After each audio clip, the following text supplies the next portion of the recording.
Angela Price from Eden Condensed, and today I want to show you how to start seeds.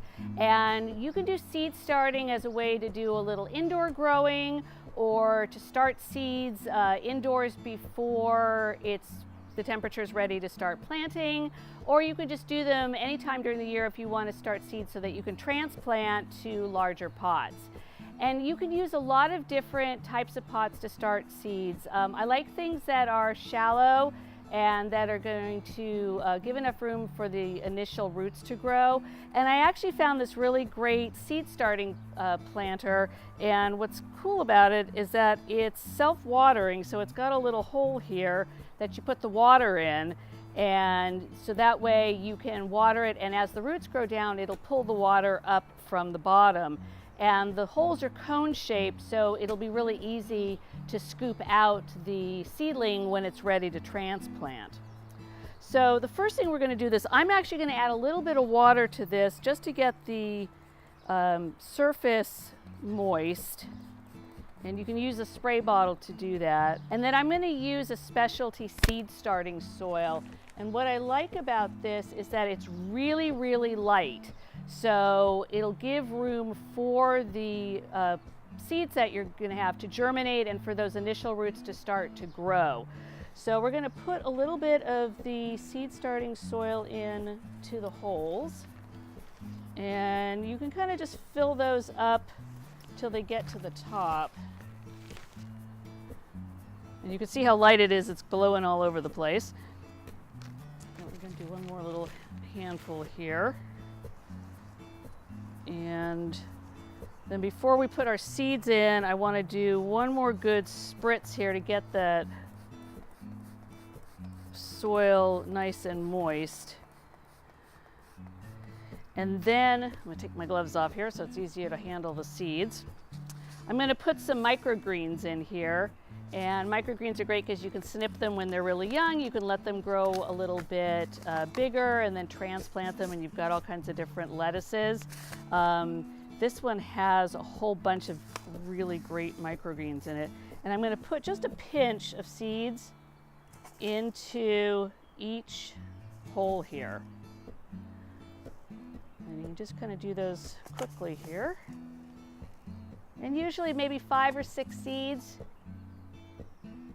You know, if you're planting something a little bit bigger, like a squash seed, you maybe want to put 2 seeds in each planting hole. But for little tiny seeds, you can put a few more, and you can always thin them out later on.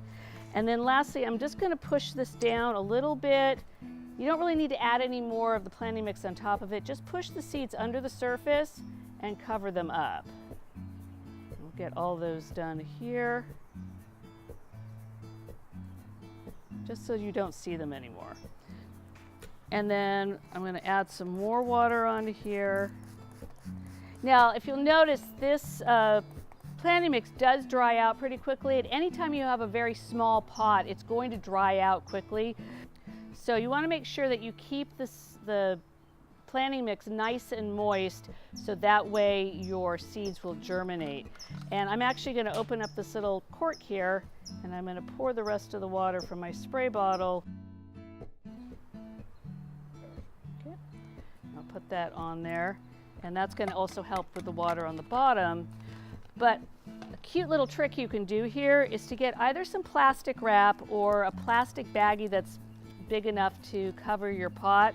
And I've poked some holes in it here, and I'm just going to cover this with the plastic baggie. And what this is going to do is it's going to create sort of a mini greenhouse effect. So as water starts to evaporate, it's going to get trapped in the plastic bag. Air is going to be able to circulate through the sides and through the little holes, but it'll keep that water inside. You'll still have to probably water at least once a day with your spray bottle, but at least this will keep it from drying out overnight. And then within a few days, you should start to see sprouts. As soon as the sprouts come up, you can remove the plastic wrap or the baggie and then just water a little bit on the top, and then in my particular case I'm also going to put some water into the well. And I just wanted to show you some basil seeds here.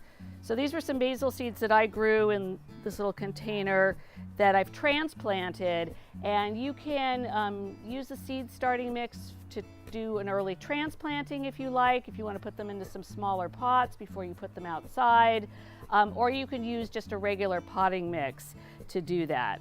And then you'll also want to keep this in some like nice, not super bright sunlight, because again you don't want it to heat up, but in nice bright indirect light, either in your kitchen or if you have a patio that gets some good light. So happy seed growing, and I will see you on the next video.